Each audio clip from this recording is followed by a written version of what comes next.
Well, hey, everybody. I wish I could see your faces and say hi to you, but I'm super glad you're here. I know it's Thursday and maybe you're missing something fun in your neighborhood. Maybe you're giving up time with your family. Thank you. Thank you for being here today. I have some insights I want to share with you. And I also want to stand in solidarity with you tonight and say, hey, I know GRC can be less than fun sometimes. Other times it can be rewarding. Sometimes it can be a bit lonely. So today, what I want to share with you is uh, how to increase our standing a little bit with our colleagues, our organizations. And I also want to put to rest that nasty rumor going around that AI is going to take all of our jobs. Trust me, the skills needed to be a good GRC professional, there's no way in the world AI is going to take that over. So, what we're going to talk about today is how can GRC be in our RGF? And yes, I brought the acronyms for each and every one of you today. I brought the acronyms. I brought some juicy stories, some spicy stories, and hopefully some things you can take home with you and practice tomorrow and subsequent days at work.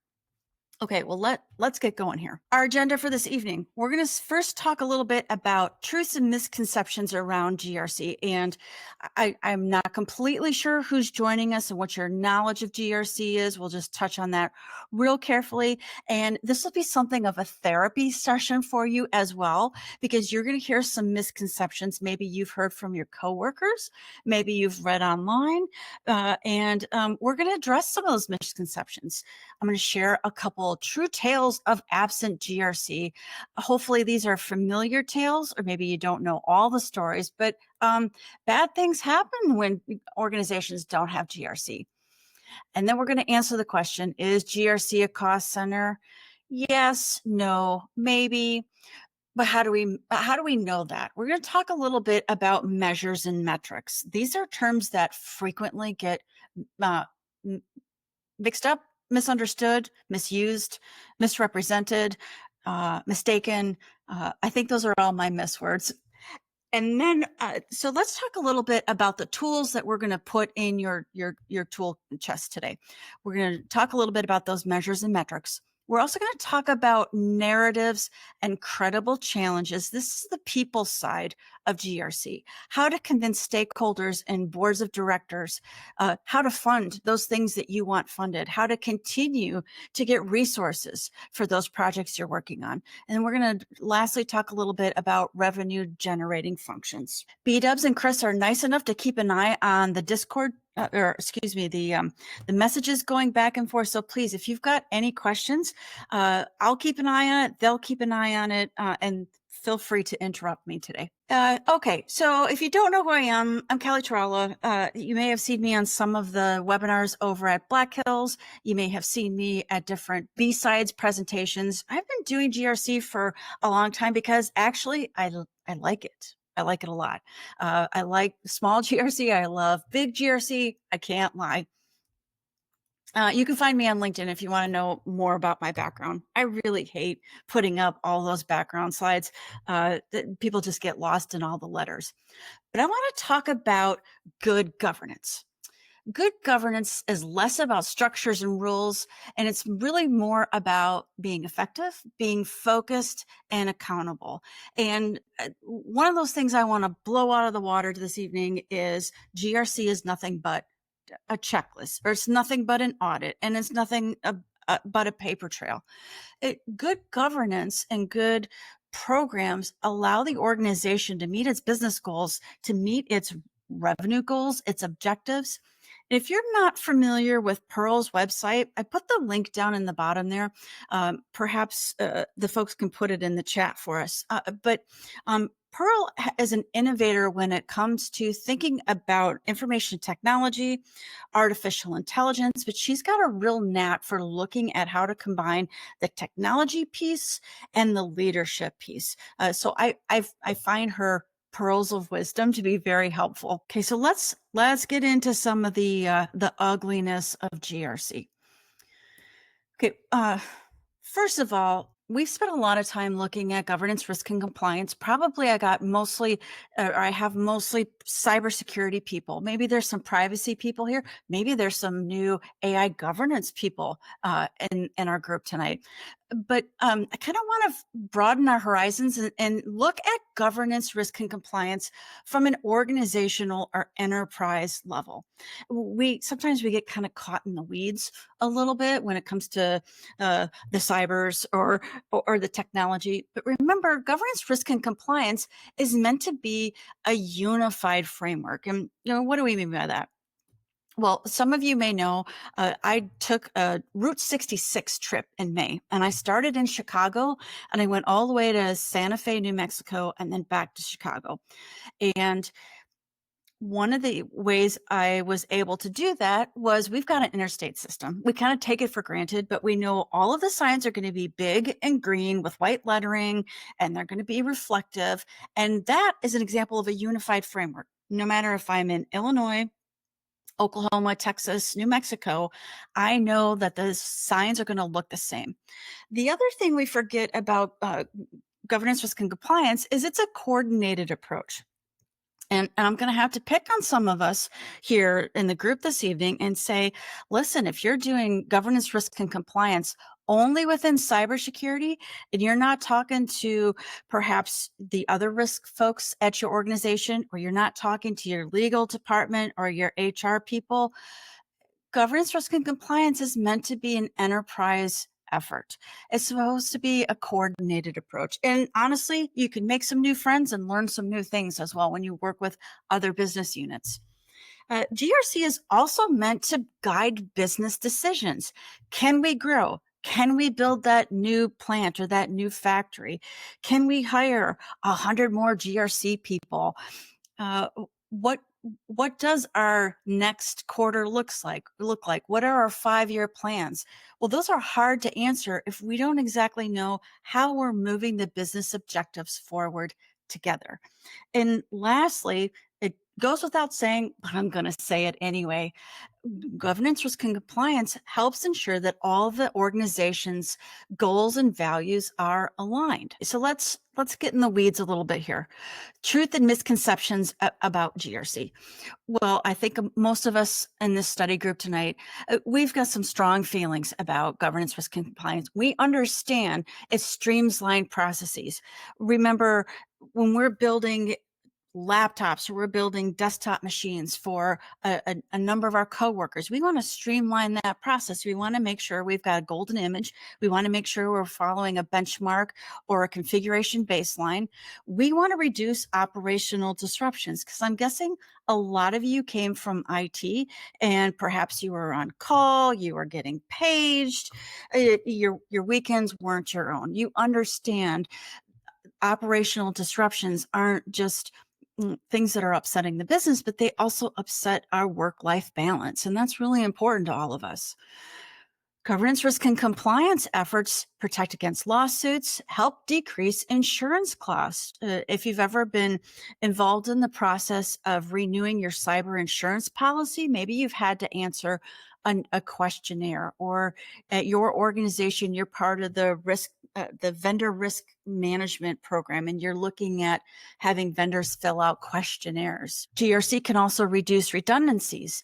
And I think more importantly, we can help guide our senior leadership and our boards of directors on the maturity of the organization, and that allows them to make better business decisions. Okay, now let's pull up a chair together. Let's open up a soda, can of beer, and let's talk about the misconceptions that you and I and our friends deal with every day when it comes to GRC. How many of you have heard, oh, that's not real work. You're not configuring a server. You're not updating the firewall. You're just walking around with a proverbial checklist and clipboard and harassing me or making my life difficult. Or you get the eye roll. It's just another regulatory requirement. It's just another thing I got to do. And trust me, I've seen the eye roll. I may have even given the eye roll a few times. Another misconception, GRC is just about cybersecurity. Well, if you're not talking about cybersecurity, I don't need to talk about GRC.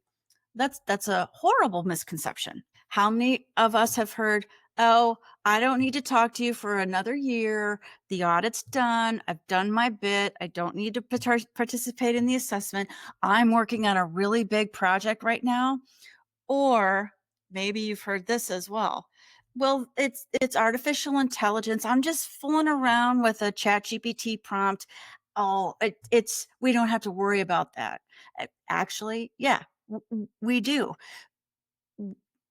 GRC is not just a spreadsheet. It's not just a one-time project.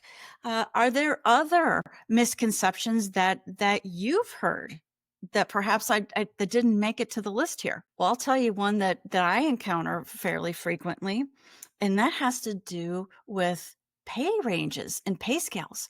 People say, "Well, you're just a writer. You're just a spreadsheet person. You don't I don't see your earning potential the same as perhaps an architect or an engineer." And I want to tell you that isn't true.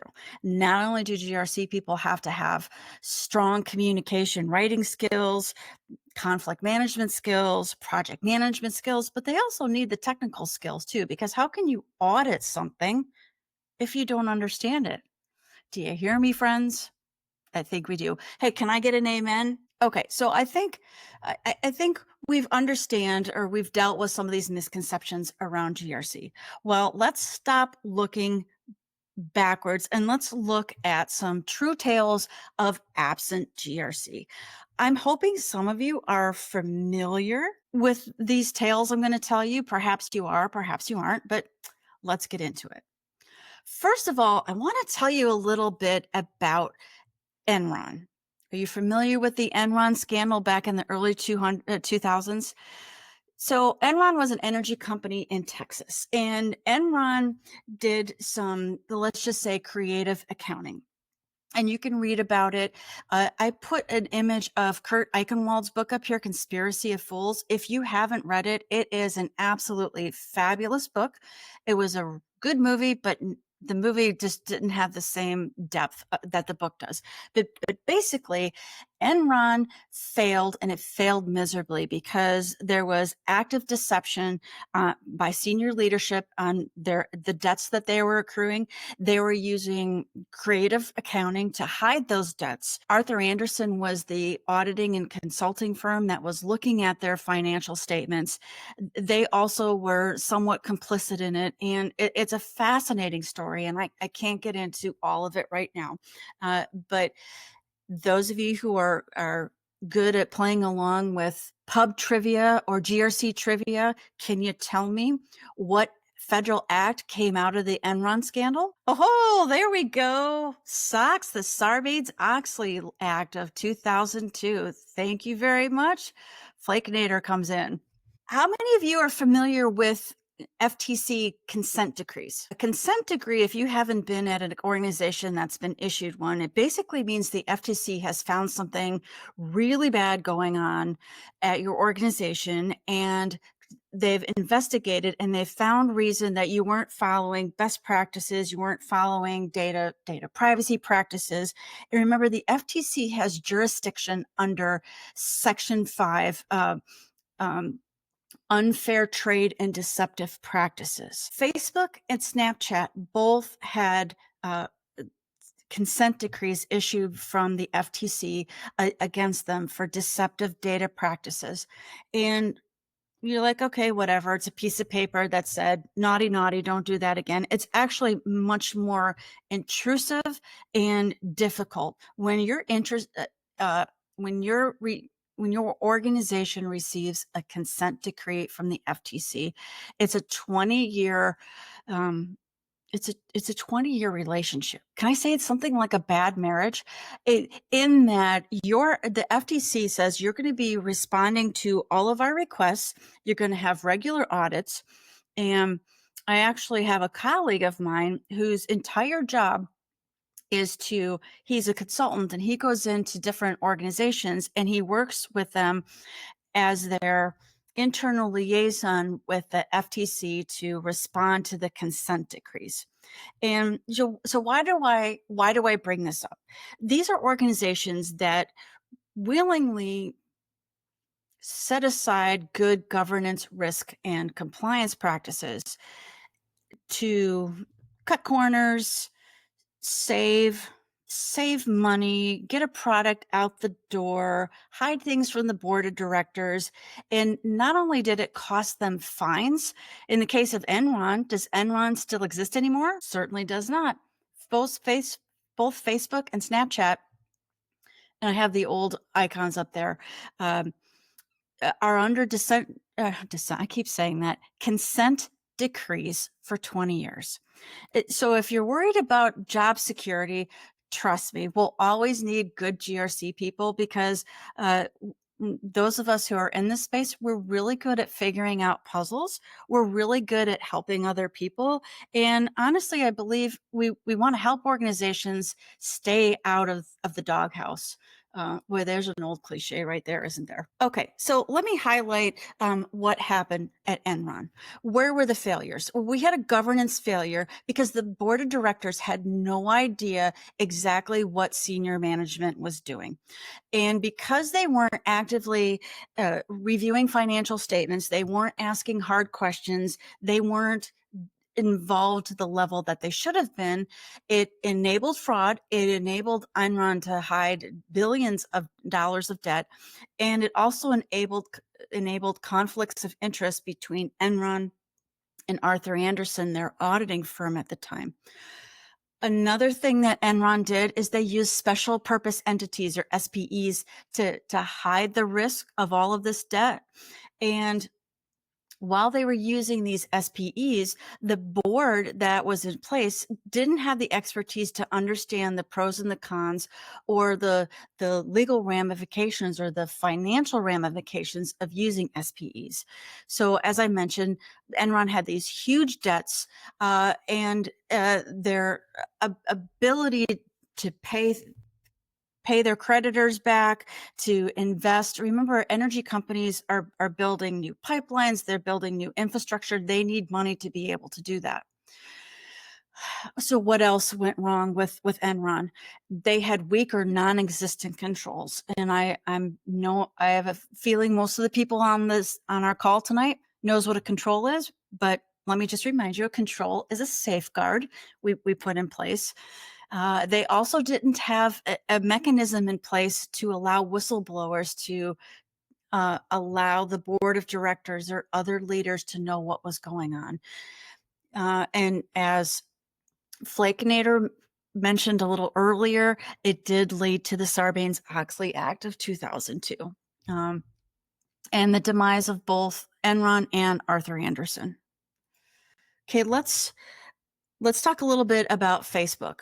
What happened that it led to Facebook getting a consent decree from the FTC?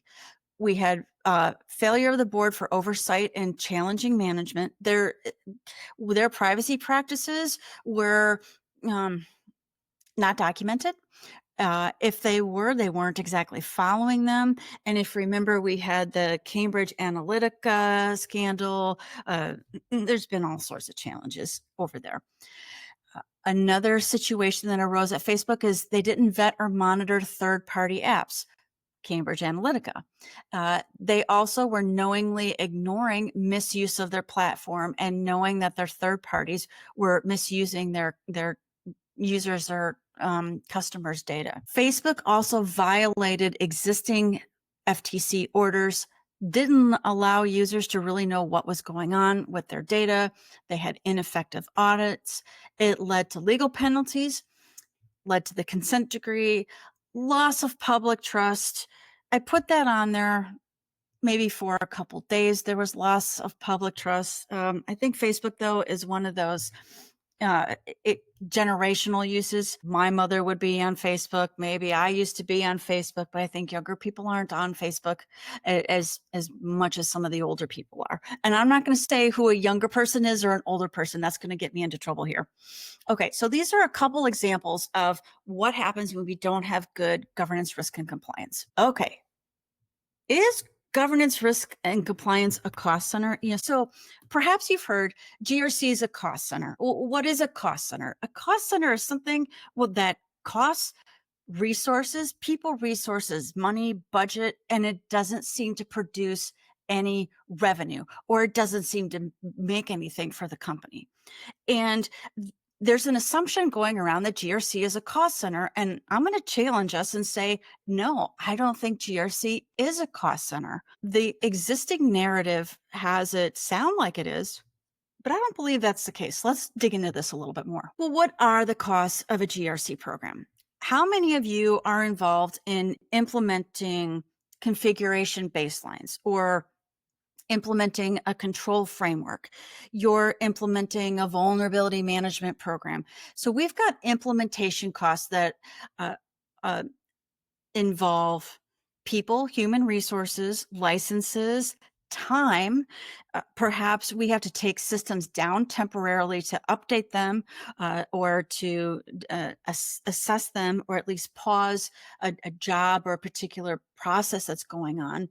We've got the cost of operational resources. I've mentioned already people. Perhaps we need a place for folks to work. We've got to set aside a conference room for the assessment or the audits to happen in. Oh my goodness, we got to make pots and pots of black coffee or have Mountain Dew available when we're going through an assessment or an audit. Maybe some of you are in organizations where part of your job is if there is an on-site auditor, you have to pretty much be with them as much as possible. I have a sister who's involved in the pharmaceutical industry, and when the FDA comes in, it's her job to be with the assessor or the auditor at all times. Pretty much to guide them, answer any questions, provide any sort of documentation. Costs of a GRC program, talent. Hey, babies, you don't come cheap, and neither do I. We've put a lot of time and effort into understanding frameworks, understanding risk. I bet we've got curious, smart, intellectual people here tonight, and we don't come cheap. And if somebody wants to get a GRC person cheap, you better tell them, hey, we are continuous learners. We have curiosity, we have drive, we have motivation. It takes the right person to do GRC work. And also organizational friction. Now, does that mean like when you rub your two socks together and they stick and they sparkle? I kind of miss that in Florida. There's so much humidity there. I don't get any sort of static electricity, but I'm not talking about static electricity. I'm talking about the technology team or your IT group who says, oh my goodness, insert eye roll here. Here's the assessor, here's the GRC people. I can't implement something because I have to do this audit. And yet, exactly, coffee's the cost of a GRC program. I hear you on that one. And a business enabler. Amen. So there are costs of a GRC program, but what we're going to talk about in a few minutes on the next slides is reframing the narrative to talk about the benefits and the efficiencies of a GRC program, not the costs of a GRC program. Okay, drum roll, measures and metrics. So I see the question, how did I get into GRC? Well, that's a big, long conversation there. I actually started, how did I start in GRC? Because nobody else wanted to do it. I like writing policies. So people would say, hey, would you help write our InfoSec policies? Hey, would you update that? That's actually how I got into it. I used to be a system administrator, used to be a network administrator. But that's how it happened. Yeah, so if you find something in GRC that nobody else wants to do, you've got job security, people. Okay, so measures and metrics. These two terms get confused quite often, and I want to pause on this slide and talk about what the difference is between measures and metrics. And in the upcoming days, you will hear people using these terms incorrectly, and you can just smile to yourself and say, I know better. So a measure is a smaller unit. It's the raw data points. It's a very specific thing. Measures will represent a single value, It's usually the first step. And when we put together a pattern of measures or a pattern of data points, then we have metrics. And why am I bringing this up? Well, we talked about GRC potentially being a cost center, but now what we're going to do is we're going to kind of flip the dialogue a little bit, and we're going to talk about how we can show the business that GRC does provide value. When we talk about metrics, metrics track performance. How many of you are wearing a smartwatch? There's measures and metrics right there. It measures how many steps you take during the day, and then you get the little, if it's an Apple Watch, you get the bullseye. Hey, Kelly, you've walked so many steps today. That's the metric, but the measure is each and every step. We're surrounded by measures and metrics every day. But the thing sometimes people miss is metrics involve relationships between measures. Metrics are the story. They're the insights. They help us understand all of those raw data points that we were gathering. There are whole books on measures, metrics, how to build metrics into your GRC program. I'm not even going to touch on that today. That's a whole nother presentation. But what I do want to work through with you guys tonight is just talking about the foundation and maybe plant a seed of how you can measure GRC. So when people come back and say, oh, it's just a cost center, it's just a checklist, it's just a pain in the butt, you can say, look at this is what GRC has done to help build and support our organization. I've got 3 examples here on the slide.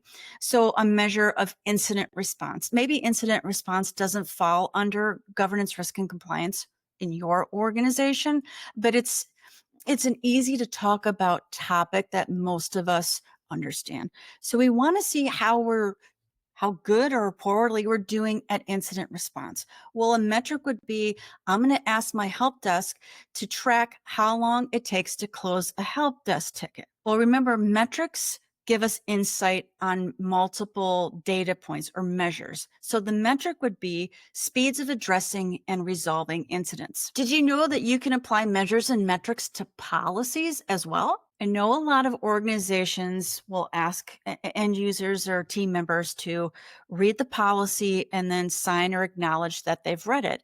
But how do we really know or measure if our team member understands what the policy actually says? Well, one of the measures we could do with policies is during our security awareness training, ask a very specific question regarding a policy statement. Do you know what to do if you left your phone at home and it's your MFA device or it's the tool you use in the MFA process? Do you understand that? Yes or no? Oh, look at that. Under metric, see, I missed something under my metric slide there. So the metric would be, do our team members understand our policy statements, and are we tracking that? If we find out that our team members don't understand a particular policy statement, well, that gives us information to update it, clarify it. Maybe we've got to go back to the committee that wrote the policy and say, listen, we thought it said green bananas, but it actually says red apples. Or whatever it is. I've been in situations where we thought we wrote the policy as carefully as we possibly could, and it didn't read the way to other people as it read to us. Sometimes we have blinders on. Also, another measure and metric we can look at in our GRC programs is the audit function. A measure, what type of audits are we doing? Are we doing an internal audit? Are we doing a network audit? Are we doing a benchmark audit? What's the metric we're gathering from those data points? Is our audit program comprehensive? Do we need to be doing more preparation for a PCI audit? Should we be doing an AI, a generative AI audit? Okay. Metrics and measures, they're data points, they're numbers, they're statistics. They provide the details for how we communicate with other business units and with stakeholders. And we're going to pivot a little bit now and talk about narratives and credible challenges. This is the people side of governance, risk, and compliance. But before we begin to tell a narrative or explain the good things that GRC is doing, we kind of need to understand measures and metrics to be able to provide color or details to our stories. I'm emphasizing narratives here because I feel like our narratives in governance, risk, and compliance were taken hostage by other departments, especially the IT department. And I kind of want you guys to stand up and say, no, it's our narrative, it's our story, and this is what we're going to tell you. If you're involved in different community groups, perhaps your church, Girl Scouts, Boy Scouts, or even if you're playing trivia at the local bar and pub, our lives are built on stories and narratives. They're good. Sometimes they're feel good. Sometimes it's a way for us to bond with other people. It's a way to show empathy. It's a way to show solidarity. And I want to kind of spark a fire in you all and say, listen, let's work on our governance, risk, and compliance narratives and tell the story the way we want to tell the story. Okay, so why are GRC narratives so important? Well, we talked about measures and metrics. But if we don't tell them why they're important or why we're measuring them or why it helps the business, they're just numbers. They're just facts on the page. They're just uh, a bullet in a PowerPoint deck. Can I say that to be fair? Okay. I don't know about you, but I've sat through quite a number of PowerPoint decks that had measures and metrics on them that didn't make any sense to me. They weren't explained well. There wasn't a narrative to help support those metrics. Remember, narratives also explain what the full story is. Why are we doing risk assessments? Well, we're doing risk assessments because we don't want bad actors on our network. We don't want sanctions or fines from regulatory agencies. We want an assessment so we can prepare for the team of external auditors before they show up. This is why narratives are important. A narrative also helps our senior leadership and our board understand the decisions we made, or it also can serve as an opportunity to help them make those big decisions and see the big picture.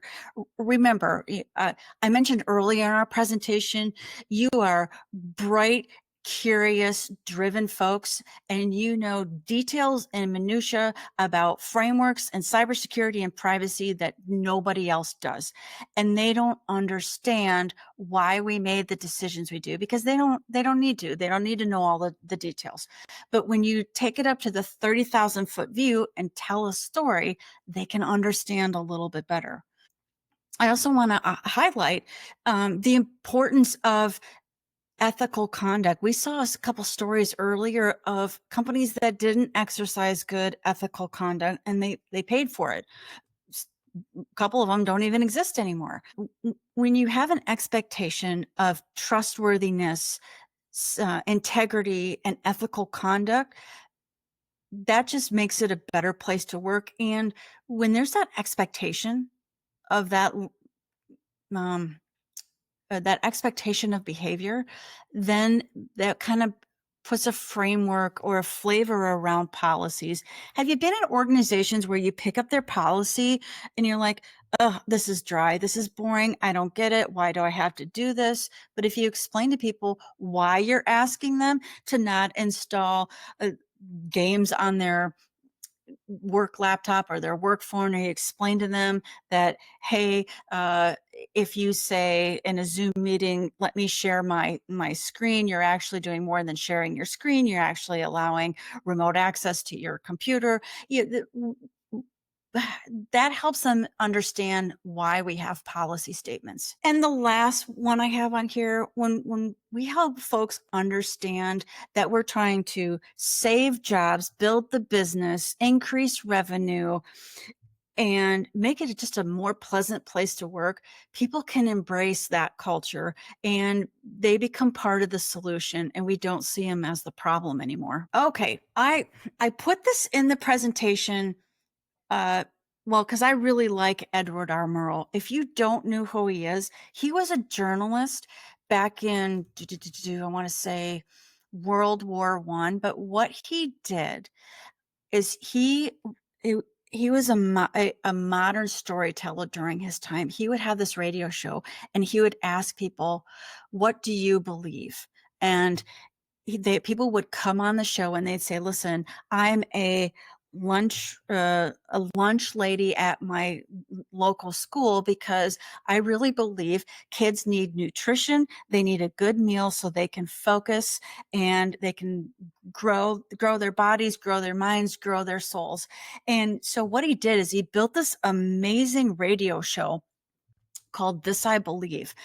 And he talked a lot in there about credibility, but credibility, a big part of it is being truthful. And you may have sensed a theme here. Oh, I've got a duplicate slide there. Well, you know what? It was such a good slide, I put it in twice. Sorry about that. I lost my mojo on my slide deck there. Um, so I talked about ethics, integrity, being credible, and sometimes this is where things get a bit, can I say ugly? Sometimes we get, what's the word I'm trying to say? We get challenged. We bring up, this is what we need to be doing. We need to do this risk assessment, or we've got this audit coming up, and people roll their eyes at us. So they say, why do we need to do that? And I've been in situations, especially when I was younger, when I would get irritated. I would roll my eyes, and honestly, I wasn't acting very much like an adult. I misunderstood people's questions, or they're pushing back on some of the GRC initiatives I was doing. And I want to say, listen, when organizations positively challenge you, that's a good thing. And that's what we're calling a credible challenge. And and we want to open up conversations, and we want to open up probing questions. And we want our boards of directors, we want our senior leadership to ask us good questions and to understand what it is we're trying to say. Let them question our narrative and not the story as a whole. But if they don't understand what we mean by MFA, then what's the point in talking about it if they don't understand the acronym? And I did it myself on this presentation, but sometimes we just got to step away from uh, the acronyms and actually tell people what the word is. When when we engage boards of directors, senior leadership, even our peers and other business units, it allows us to assess our decisions, assess the assumptions we've been working under, and it allows us to perhaps broaden our horizons, rethink a problem. And honestly, sometimes by having those challenges from other business units, they allow us to tweak a program a little bit and make it better. It I'm also bringing this up because if your organization does get in a situation where they're involved in litigation, when you have committee meetings or you have agendas and you can say, listen, we did have an active discussion about implementing MFA over 4th of July weekend, and we decided it was too risky, so we postpone the deployment by 2 weeks, or whatever the decision was. When you have those questions and those pushbacks documented, if you're in a situation where you have to produce it for discovery, it makes your organization look a little bit better, saying, listen, we did talk about it, we documented it. So I guess what I'm saying to you folks is sometimes it's okay to put the ego aside and let people challenge us. If we've come from a technology background, things can be pretty black and white, on or off, zeros or ones. But when we allow other people to question our assumptions and our decisions, it really makes it a better decision. It allows us to tweak it a little bit. Okay, see what I said about acronyms? I just did it. Governance, risk, and compliance as a revenue generating function. Okay, so if we walk away with nothing else from this presentation, GRC is a revenue generating function. We get to change the narrative on that. Well, what does that mean? Uh, We talked earlier in the presentation, GRC is perceived as a cost center. It's perceived as checklists. It's perceived as something that just gets in the way. It's not viewed as something that grows the business, but I'm going to challenge you on that perception and say it actually does grow the business. GRC is an enabler. Through GRC, with consistent policies and procedures, we can find cost savings, we can find efficiency. A lot of times, GRC automation reduces manual labor, reduces, can I say spreadsheet hell? We've all been in spreadsheet hell. Streamlines our compliance and risk management. And perhaps you're in an organization that doesn't want to spend a lot of money on a GRC platform. If you find yourself in that situation, perhaps you can work on the narrative and say, listen, if we have some sort of GRC automation, our server admins aren't producing evidence or screen captures for the 5th time on the exact same control this year. It's kind of a waste of time to have them do it over and over and over again. When we have effective GRC, remember GRC, they're guardrails and guide rails. It allows us to make our products faster. It allows us to bring new products to the market faster. It supports better sales meeting customer and regulatory requirements, and sort of the big ones. Helps us protect our organization's reputation and trust. We saw a couple stories of organizations that completely blew trust out of the water.